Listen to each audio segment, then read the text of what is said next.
Everything everywhere all at once के लिए best सह कलाकार का ऑस्कर जीतने के बाद के हुई क्वान ने एक इमोशनल स्पीच दी। उन्होंने कहा, मेरी यात्रा एक नाव पर शुरू हुई। मैं 1 साल तक रिफ्यूजी कैंप में रहा और पता नहीं कैसे मैं हॉलीवुड के सबसे बड़े स्टेज तक पहुंच गया। ऐसी कहानियां फिल्मों में ही मुमकिन है। मुझे भरोसा नहीं हो रहा कि ये मेरे साथ हो रहा है। यही है अमेरिकन ड्रीम। लेकिन ये सिर्फ अमेरिकन ड्रीम नहीं, पूरी मानवता का ख्वाब है, एक अधूरा ख्वाब। क्वान की कहानी एक नज़ीर है कि यह ख्वाब पूरा हो सकता है। क्वान कथा कम है तो भारत में रह रही तस्मिदा और इंग्लैंड के गैरी लिनेकर की कहानियां भी हैं। क्वान वियतनाम में जन्मे। 1978 में क्वान का परिवार वियतनाम के सागोन से नाव पर भागा था। क्वान 8 भाई बहन थे। एक नाव में 3 बच्चे और मां मलेशिया पहुंची। पिता के साथ 5 बच्चे हांगकांग पहुंचे। फिर 1979 में एक शरणार्थी पुनर्वास कार्यक्रम के तहत ये परिवार अमेरिका में जुटा। यहाँ से क्वान की जिंदगी चल पड़ी। उन्होंने कैलिफोर्निया में स्कूली शिक्षा ली और फिर 1999 में USC school of cinematic art से ग्रेजुएशन किया। यहीं उन्होंने शॉर्ट फिल्म वुडू शूट किया, जिसे कई अवार्ड मिले। इससे पहले 12 साल की उम्र में क्वान ने हैरिसन फोर्ड की film Indiana Jones and the Temple of Doom में बाल कलाकार के रूप में काम किया। उसके बाद उन्होंने द गुनीज और फिर 1986 में ताइवान की एक film it takes a thief में एक पॉकेट मार का रोल निभाया। लेकिन युवा होते एशियन क्वान को हॉलीवुड में काम मिलना मुश्किल होता गया। आखिर उन्होंने एक्टिंग छोड़ी, फिर कुछ फिल्मों में स्टंट कोरियोग्राफर का काम किया।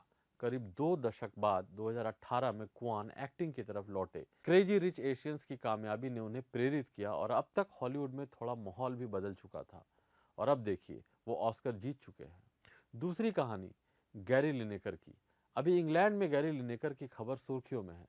गैरी ने अंग्रेजी सरकार की नई शरणार्थी नीति में भेदभाव को लेकर आलोचना की तो उन्हें बीबीसी में sports show match of the day को होस्ट करने से रोक दिया गया। एक फुटबॉलर रह चुके गैरी इस शो को 25 साल से होस्ट कर रहे थे। लेकिन गैरी के खिलाफ बीबीसी के एक्शन की जमकर आलोचना हुई। दूसरे शो के होस्ट, खिलाड़ी और सहकर्मियों ने काम का बहिष्कार किया और आखिरकार बीबीसी को झुकना पड़ा। गैरी फिर से अपना शो करेंगे। म्यांमार की रोहिंग्या शरणार्थी तस्मिदा को ही लीजिए। 2005 में म्यांमार की हिंसा और उत्पीड़न से बचने के लिए भागकर बांग्लादेश पहुंची। तब उम्र थी महज 6 साल। फिर 2012 में बांग्लादेश से भी भागना पड़ा।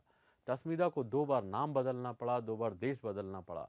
भारत में 10वीं की पढ़ाई की और फिर एक निजी स्कूल से 11वीं और 12वीं की पढ़ाई की। फिर तस्मिदा ने दिल्ली यूनिवर्सिटी से ग्रेजुएशन किया। तस्मिदा पहली महिला रोहिंग्या ग्रेजुएट हैं। मौका मिले तो क्या नहीं हो सकता। Gary match of the day फिर खेल सकते हैं। तस्मिदा हिंसा के अंधकार से शिक्षा की रोशनी देख और दिखा सकती हैं। जान बचाकर भागे क्वान ऑस्कर जीत सकते हैं। बस थोड़ी सी नीयत और ज़रूरत की ज़रूरत है। बेहद सख्त ज़रूरत है, क्योंकि जिस वक्त मैं ये बोल रहा हूँ उस वक्त यूएनएचसीआर के मुताबिक दुनिया में 49 लाख लोग शरण मांग रहे हैं।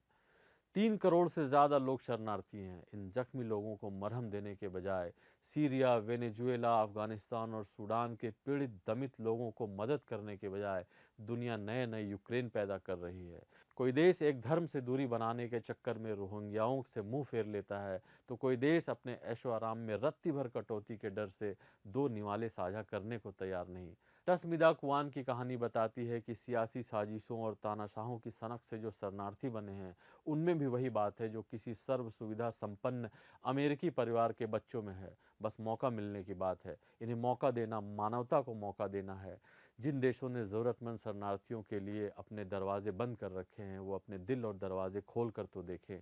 दुनिया में करीब 10 करोड़ लोग इस वक्त जबरन विस्थापित बना दिए गए हैं। इनमें से हर शख्स कुआन बन सकता है।